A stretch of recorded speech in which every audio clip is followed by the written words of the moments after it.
Hi, Greg. Hi Tom.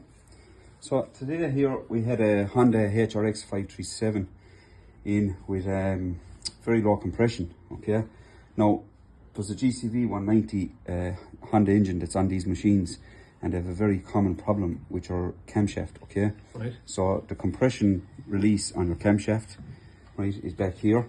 That's a wet timing belt, is it? So there's a wet timing belt that actually goes and sits inside in the aisle. Okay, which is a very bad design, right, and it causes trouble. So there's your compression release. Okay, so initially we thought that this might have been the issue, right, until we opened it all up, and when we opened it up we discovered that she had gone boom. Okay, so conrod broke up, all right, around the crankshaft. The crankshaft is all damaged. Okay, right, just engine gave up. So very bad design. These engines, they weren't the most reliable. They were called back for a couple of problems with Honda, especially the camshaft. See, it's a plastic camshaft inside an engine, which over time just wears. And is it the cogs that are going on? No, not even the cogs. So where the shaft is driven on your there's a little pin in here, right, that holds the camshaft in place.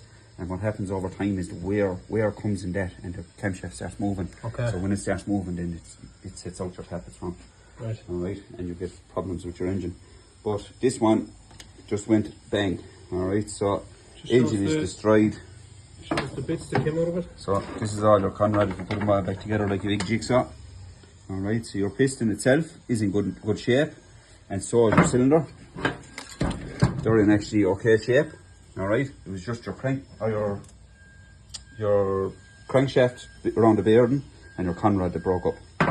All right. And was that clamped around an actual? Was there a separate bearing inside here? No, so it's just on your. There's no actual bearing in it. Yeah. It runs around your crankshaft. Okay. All right. So as your crankshaft is turning, that's nice and tight.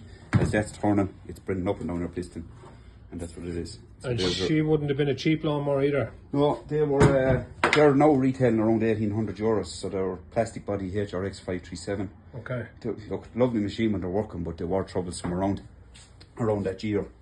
They would have been, would say, top of the line Honda for a homeowner, would they? Homeowner, yeah. So there's a lot of people are using them in the commercial areas, but mainly top of the range homeowner. And what's the cost of a replacement engine? Replacement engine could be up in €1,000 for one of these. Okay. So they're frightening.